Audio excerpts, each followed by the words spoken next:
Único campeão invicto do Campeonato Brasileiro de forma mista, com números incríveis e um elenco de dar inveja. Eu convido você a conhecer o Internacional de 1979.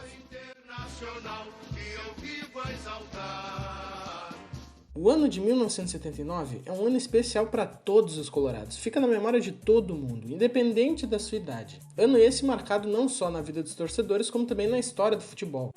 O Internacional inicia o ano com uma campanha extremamente fraca no Gauchão, ficando em terceiro lugar com 17 pontos e tendo que ver o seu rival, o Grêmio, sendo campeão da competição que na época seria pela 21ª vez. Isso plantou na mente do torcedor que aquele time de 75 e o time de 76, com nomes como o Manga no gol, que pra mim é o maior goleiro da história do Internacional, Figueroa na zaga, o grandiosíssimo Falcão destruindo o meio de campo, não existia mais. O pessoal pensava que aquele elenco tinha acabado e o Inter se transformaria em apenas um mero time disputando vaga no Campeonato Brasileiro.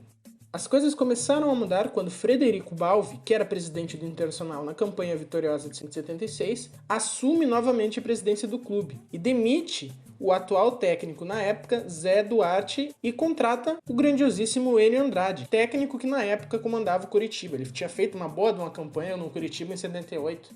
O Enio tinha um trabalho extremamente difícil para fazer na época. Ele tinha que unir aquele elenco junto à sua torcedora, que possuía muitas confianças por conta dos resultados anteriores da época, e fazer o time reagir e voltar a encontrar o caminho dos títulos. Com as chegadas de Benítez, Cláudio Mineiro, Bira e o Mário Sérgio, o Enio Andrade conseguiu implementar sua formação de jogo preferida, o bom e velho 4-3-3, aquele esquema que a gente já conhece, com 4 jogadores na defesa, 2 laterais, 2 zagueiros, 3 jogadores de meio, com 1 ou 2 volantes, dependendo aí da utilização do técnico e do que ele tem no elenco, e 3 jogadores do ataque, 2 pontas e um centroavante mais fixo ou podendo até fazer função de falso 9.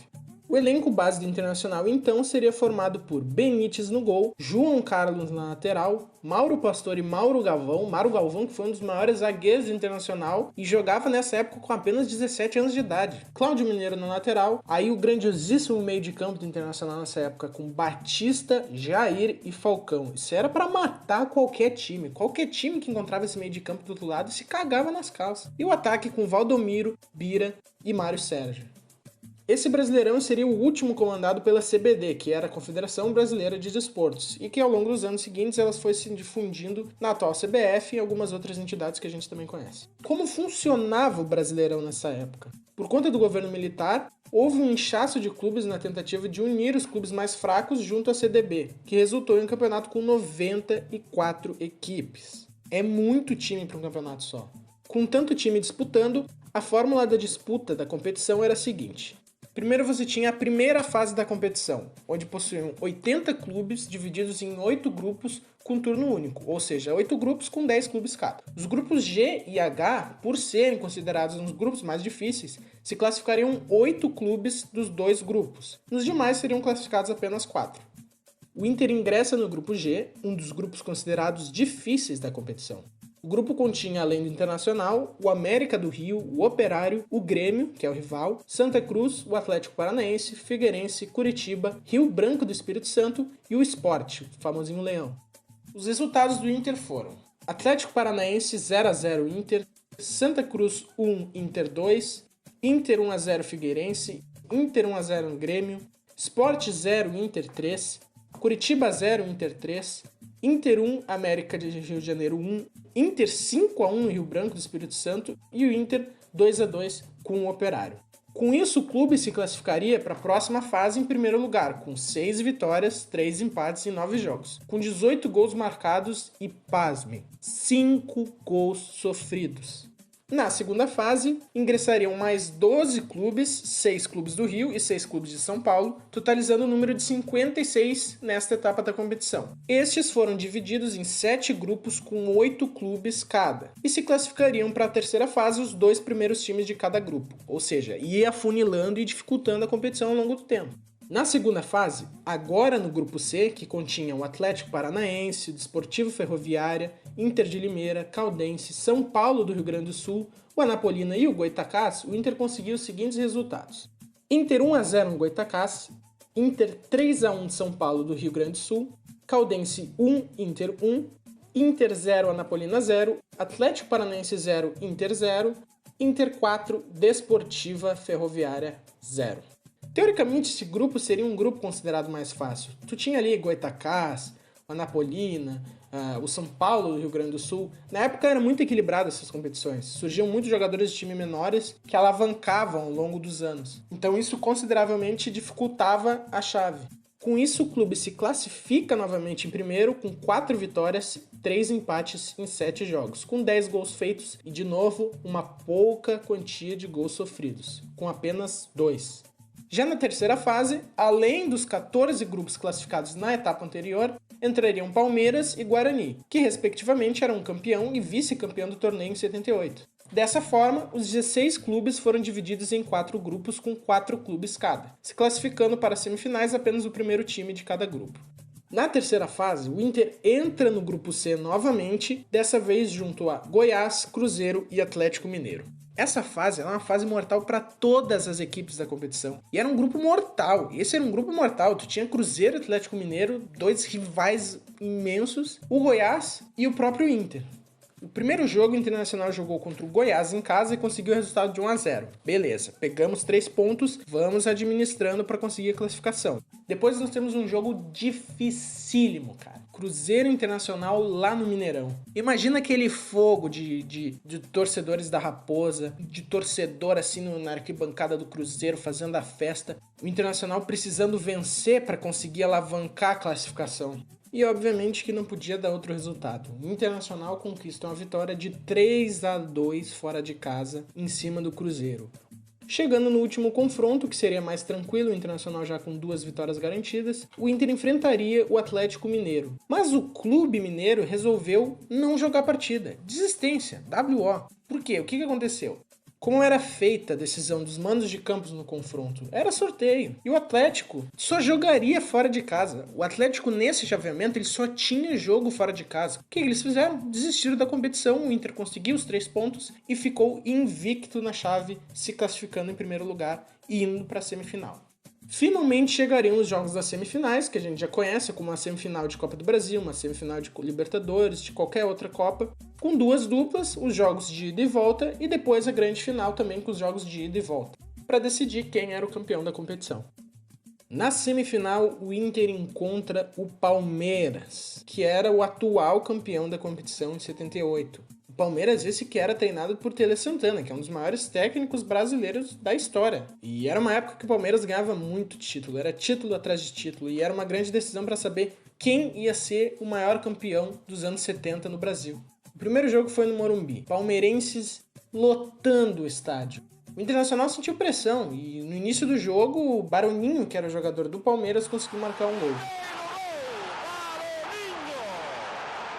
No intervalo de jogo, entra a figura do Enio Andrade nesse grupo. Por isso que ele é considerado o mestre dos vestiários. Ele chegava no pessoal do clube e falava assim: olha só, caralho, vocês estão perdendo, vocês estão tomando uma só, vocês querem chegar na final, vocês têm que mudar a postura. Não deu outra.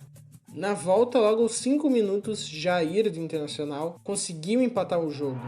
O Internacional empata, Jair, a bola enganou Gilmar, batendo no terreno.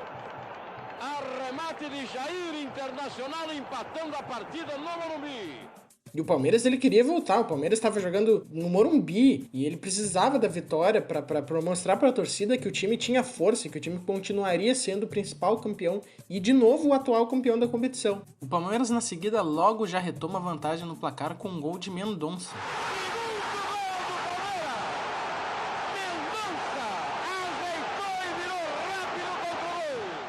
Mas o Internacional tinha um cara que é encarnado e que não é à toa que ele tá no top 100 dos maiores jogadores do mundo, aquela lista feita pela FIFA e pelo Pelé, que é o grandiosíssimo Falcão. Ele marca os 2 gols da virada colorada em cima do Palmeiras. Falcão, terceiro gol do Internacional. Falcão de primeira na área, na sobra. 3-2 Internacional no Morumbi. Na volta, o Internacional precisava somente de um empate para conseguir se classificar na final. E foi isso que aconteceu. 1-1 no Beira-Rio e o Internacional, mais uma vez, na decisão do Brasileiro.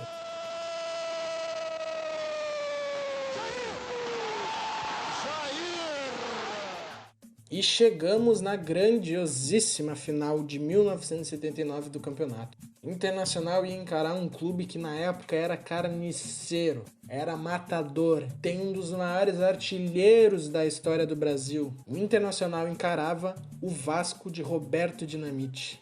O primeiro jogo do Internacional era contra o Vasco no Maracanã. Outro estádio que é absurdamente um dos maiores estádios que tem mais história no Brasil, sem contestação. Era um dia que tinha muita chuva, o Internacional precisava somente do empate. Se o Internacional conseguia um empatezinho, chegava em casa e resolvia a situação e era campeão. Só que tinha problema na escalação. O Internacional tava no jogo sem o Falcão e o Valdomiro. Cara, tu entra no jogo sem o Falcão, tu já fica meio que cagado. E o Valdomiro era um dos principais jogadores também na época. É o quarto maior artilheiro da história do Internacional, ele tem 191 gols. Para resolver esse problema, o Enio Andrade ele escalou o Valdir Lima na posição do Falcão. E aí, meus amigos, ele escalou o Chico Espina no lugar do Valdomiro. Aí tu pensa, fudeu. Mas graças a Deus isso só ficou no pensamento, porque o Chico Espina, acho que ele fez o melhor jogo da vida dele. Com um gol em cada tempo, o Internacional consegue a vitória por 2-0 em cima do Vasco, com 2 gols de Chico Espina. Agora pode se complicar, se o Bira soltar, se quiser outra vez, Chico Espina. Já na grande área, no pé esquerdo, gol do Internacional! Chico Espina outra vez, tem que dançar muito, Chico Espina! E a vitória por 2-0 no Maracanã contra o Vasco, que tinha o Dinamite no ataque, tu ganha, tu já fica praticamente a mão inteira no título, a mão inteira na taça. É óbvio que o Internacional não queria fazer feio e chegar em casa e perder pro Vasco de 2-1 ou 3-2. Enfim, o Internacional queria chegar em casa e ganhar de novo pra falar pra torcida aqui, ó, a gente é foda, a gente ganha em casa, fora e vai todo mundo se ferrar, nós somos campeão. Mas o Internacional teve a volta do Falcão no meio de campo, que o Falcão, matador do jeito que é, um dos maiores jogadores da história do país, ajudou o Internacional na conquista da vitória por 2-1 com gols dele e de Jair, e fazendo com que o Internacional fosse o primeiro tricampeão do Campeonato Brasileiro e, acima de tudo, o primeiro campeão brasileiro invicto. Falcão vai marcar, atirou, gol!